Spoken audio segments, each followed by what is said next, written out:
اعوذ باللہ من الشیطان الرجیم بسم اللہ الرحمن الرحیم۔ اب یہاں پہ واقعہ اگلی آیت میں بیان ہوتا ہے وَلَمَّا رَجَعَ مُوسَى إِلَىٰ قَوْمِهِ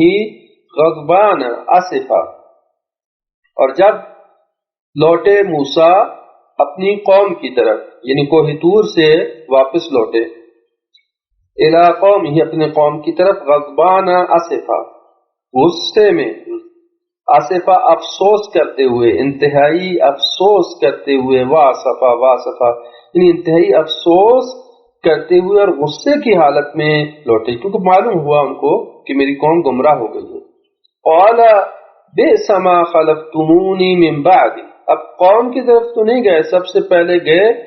اپنے بھائی ہارون کی طرف، اور قال اور ان سے کہا کہ کتنی برا تم نے میری جانشینی کا حق ادا کیا ہے، بئس ما خلفتمونی من بعدی، کتنا برا تم نے جانشینی کی ہے میرے بعد، یعنی تم جانشینی کا حق ادا کیا، تم نے ایسی جانشینی کرتے ہیں کہ تمہارے سامنے میری قوم گمراہ ہو گئی۔ اجلتم امر ربکم، ٹھیک ہے، البتہ پوری قوم کو ابھی تک خطاب کر رہے ہیں، فقط حضرت ہارون کو خطاب نہیں کر رہے ہیں، اگلی آیات میں حضرت ہارون سے جو ہے وہ مواخذہ کرتے ہیں، لیکن پہلے پوری قوم سے خطاب کر رہے ہیں کہ خلفتمونی من بعد، میرے بعد تم نے یہ کیا کہ تم لوگ گمراہ ہو گئے۔ اجلتم امر ربکم، کیا تم نے اپنے اپنے پروردگار کے امر کے معاملے میں جلدی کی، یعنی 10 دن صبر نہیں کر سکے کہ اللہ تعالیٰ کا حکم آئے اور میں لے کے آؤں اللہ کا حکم تمہارے بارے میں۔ عاجل تم، کیا تم نے جلدی کی امر ربکم، اپنے رب کے حکم کے بارے میں۔ وَأَلْقَى الْأَلْوَاحَ، اور انہوں نے وہ تختیاں جو کہ اللہ کی طرف سے لے کے آئے تھے توریت کی، ان کو ڈال دیا، یعنی نیچے پھینکا۔ غصے میں آئے ہوئے تھے حضرت موسیٰ، اور قوم کو اس حالت کو دیکھا تھا کہ گمراہ ہو چکے ہیں۔ تو وَأَخَذَ بِرَأْسِ أَخِيهِ يَجُرُّهُ إِلَيْهِ، آ کے حضرت موسیٰ نے کیا کیا، اپنے بھائی کے بالوں کو، سر کے بالوں کو پکڑا اور اپنی طرف کھینچنے لگے۔ حضرت موسیٰ نے حضرت ہارون کے اپنے بھائی کے سر کے بالوں کو پکڑا، يَجُرُّهُ إِلَيْهِ اپنی طرف کھینچا۔ قال، اور کہا کہ قال ابن ام ان القوم استضعفونی وقعدوا یقتلوننی، تو حضرت ہارون نے کیا جواب دیا، کہنے لگے یا ابن ام، اے میرے ماں جائے، ان القوم استضعفونی، بے شک میری اس قوم نے مجھے ضعیف کر دیا تھا، ضعیف قرار دیا تھا۔ استضعفونی یعنی مجھے جو ہے وہ کمزور بنا دیا تھا۔ وقعدوا یقتلوننی، اور قریب تھا کہ وہ مجھے قتل کر دیں، یعنی میں ایسا نہیں کہ میں نے کوشش نہیں کی، انہوں نے مجھے کمزور بنا دیا تھا۔ وقعدوا یقتلوننی، اور قریب تھا کہ مجھے قتل کر دیں۔ فلا تشمت بی الاعداء، بس میرے لیے دشمن کو میرے بارے میں کچھ نہ ہنساؤ، تشمت یعنی دشمن کی شماتت کا باعث نہ بنو میرے لیے، یعنی میرے دشمن جب دیکھیں گے کہ مجھے تو مذمت کر رہے اور مجھے برا بھلا کہہ رہے تو میرے دشمن مجھ پہ ہنسیں گے، کیونکہ فلا تشمت یعنی جو ہے وہ شماتت نہیں، جو ہے وہ کسی کو برا بھلا کہنا، یعنی دشمن کے برا بھلا ہونے کا باعث نہ بنو، یا دشمن کو نہ ہنساؤ، میرے دشمن کو میرے اوپر نہ ہنساؤ۔ ولا تجعلنی مع القوم الظالمین، اور مجھے قرار نہ دو ظالم قوم کے ساتھ، ظالموں اور میرے فرق رکھو۔ تو یہ حضرت موسیٰ جب غصے میں آتے ہیں، آپ کے دیکھتے ہیں یہ صورتحال ہے کہ ان کی قوم، اکثریت قوم گمراہ ہو چکی ہے چند افراد کے علاوہ، چونکہ اب قلیل تعداد افراد تھے، تو حضرت موسیٰ غصے میں تھے، اور حضرت ہارون جو کہ جن کو اپنا خلیفہ اور جانشین بنا کے گئے تھے، تو ان سے آ کے معاوضہ کیا کہ اے میرے ماں جائے، تم کہاں تھے، تمہارے سامنے میری قوم گمراہ ہو گئی۔ اور یہ سامری آ کے جو ہے ان کو پرستش پہ لگا دیا، اس نے گسالے کی پرستش پہ کرنے لگے۔ تو اپنے غصے کا اظہار انہوں نے اس طرح کیا کہ ان کے بالوں سے پکڑ کے کھینچا کہ کیوں نہیں تم نے جو ہے ان لوگوں کو گمراہ ہونے سے بچایا۔ تو حضرت ہارون نے جواب دیا کہ میں نے اپنی طرف سے پوری کوشش کی، لیکن قلیل جماعت کے ساتھ میں کیا کر سکتا تھا؟ یہ لوگ میرے مقابلے میں کھڑے ہو گئے اور کہنے لگے کہ اگر ہمارے اس معبود کو کچھ کہا تو پھر ہمارے درمیان تلواریں فیصلہ کریں گی اور پھر جو ہے ہم جنگ کریں گے۔ تو کہنے لگے کہ یہ لوگوں نے مجھے اتنا ضعیف بنا دیا کہ عنقریب تھا کہ مجھے یہ قتل کر دیں، اور اہم سبب جو کہ حضرت ہارون نے ان کے لیے کچھ نہیں کیا، وجہ یہ تھی کہ حضرت ہارون نہیں چاہتے تھے کہ پوری قوم جو ہے وہ تفرقے میں بانٹ جائے، چونکہ حضرت ہارون چونکہ قلیل جماعت جو ان کے ساتھ تھی کہ جنہوں نے پرستش نہیں تھی، ان کے ساتھ جنگ کرنا شروع کر دیتے تو پھر پوری قوم جو ہے فرقے میں ٹکڑوں میں بانٹ جاتی، اور پھر حضرت موسیٰ کہتے کہ تم نے میری قوم کو کیوں گروہ میں بانٹ دیا، ٹکڑے میں بانٹ دیا۔ اب ایسے میں حضرت ہارون نے سکوت اختیار کیا، فرمایا کہ بس میرے دشمن کو مجھ پر نہ ہنساؤ اور مجھے ظالم قوم کے ساتھ قرار نہ دو۔ تو یہ آیت بڑی خوبصورتی کے ساتھ مولا علی علیہ السلام کی حالت کے اوپر بھی فٹ آتی ہے، چونکہ رسول خدا نے بھی مولا کے بارے میں فرمایا تھا کہ علی انت منی بمنزلت ہارون من موسیٰ، اے علی آپ کی مثال میرے بارے میں وہی ہے جو کہ ہارون کی موسیٰ کے ساتھ تھی۔ مکمل شباہت حضرت موسیٰ، حضرت ہارون اور مولا علی کی موجود ہے، اور لیکن فرمایا اللہ نبی بعدی، حضرت ہارون نبی تھے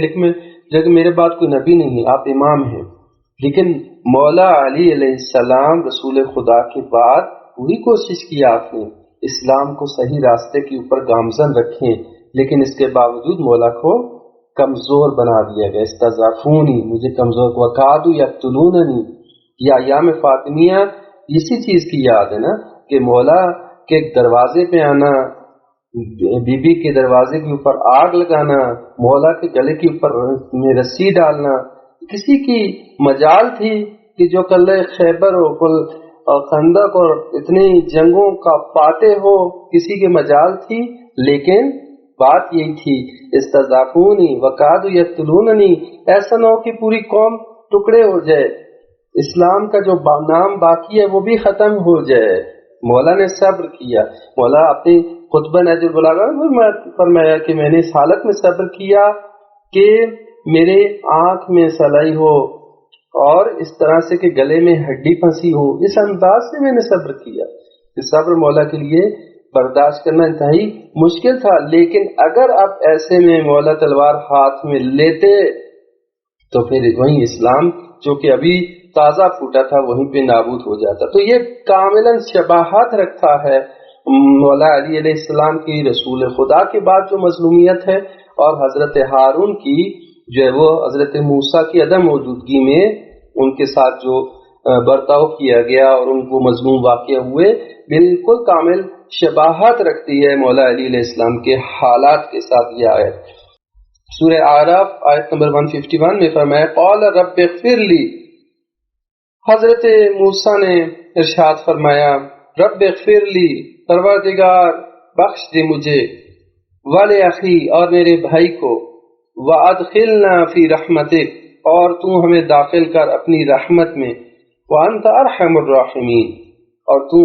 سب رحم کرنے والوں میں سے سب سے زیادہ رحم کرنے والا ہے۔ تو اللہ تعالیٰ کے حضور میں حضرت موسیٰ نے دعا کی، التجا کی کہ پروردگار ہم نے پوری کوشش کی قوم کو ہدایت دینے کی، میں نے بھی اور میرے بھائی نے بھی، لیکن یہ قوم